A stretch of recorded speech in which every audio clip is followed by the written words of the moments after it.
My husband knocked on my door 2 years after he died and said I can explain. Wesley and I had been married for 7 years when he died in a car accident on a business trip. The police called me at 6 in the morning and said his rental car had gone off a cliff in Montana and the body was too burned to identify that. They found his wallet and his wedding ring in the wreckage, 29, with a 4-year-old old and a 6-year-old old, and my whole world collapsed in a single phone call. His parents flew in for the funeral and I gave a eulogy through tears. My oldest tugged my dress at the burial and said, "Mommy." When his daddy coming back, I knelt down and said, "He's not coming back, baby. He's in heaven now," she said, but I didn't get to say goodbye. I held her while she and promised myself I would hold our family together no matter what. I got a second job to support the girls and went to therapy twice a week. My therapist said, "You're doing incredibly well for someone who lost their partner so suddenly." I said, "I don't have a choice. My girls need me to be okay." I learned how to be a single mother and how to fix things around the house. When the kitchen sink broke, my neighbor offered to help and I said no, thank you. I need to learn how to do this myself. My youngest started having nightmares about car accidents and I would hold her and say, "You're safe, mommy's here, nothing bad is going to happen to you." Around the 18-month mark, my therapist said, "I think you're ready to start living again." I said, "I think so too." Then 3 weeks ago, I heard a knock at my door at 9 at night while the girls were asleep. I opened the door and my dead husband's and was standing on my porch. And I screamed so loud my neighbor's lights turned on. Wesley held up his hands and said, "I know this is a shock, but I can explain everything." I couldn't speak because he looked exactly the same except for a beard and longer hair. He said, "Can I come in?" I said, "You're dead." He said, "I know it looks that way, but I had to disappear because it was the only way." I said, "The only way to do what he said, to claim what's rightly mine." I said, "Wesley, what the hell are you talking about?" He pulled out his phone and showed me some website about European royalty and said I took a DNA test 2 years ago and it showed I'm directly descended from the Austrian royal family.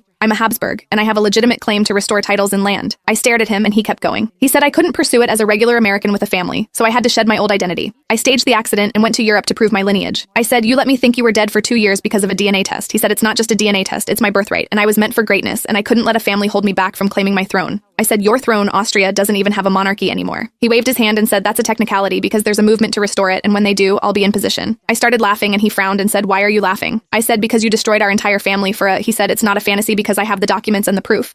I said, "Then why are you, Wesley? Why aren't you in Austria sitting on your throne?" His face changed and he said, "There were complications with the paperwork and I ran out of money, but once I get back on my feet, I'm going back," I said. "And you thought you'd come here to the family you abandoned?" He said, "I thought you'd understand and I thought you'd wait for me." I said, "Wait for you. I thought you were dead." I had to explain to our daughters why daddy was never coming home. His face softened and he said, "How are they? How are my girls?" I said, "They're not your girls anymore." He tried to push past me and said, "I want to see my daughters." I blocked the doorway and said, "You gave them up when you chose a fake crown over them." He said, "I'm their father." I said, "Their father died 2 years ago, and that's what they believe." He started crying and said, "You can't do this to me. Those royal people in Europe didn't accept me and said my documents were forged. But you have to accept me because you're my wife." I said, "I'm your widow." "Wesley, there's a death certificate with your name on it, and as far as the law is concerned, you don't exist." He grabbed the door and said, "Please, I have nowhere else to go." I said, "You should have thought about that before you faked your own death to become pretend royalty." I closed the door in his face. Wesley is under investigation for insurance fraud, and I told my daughters the truth. They said they let like him better when he was dead.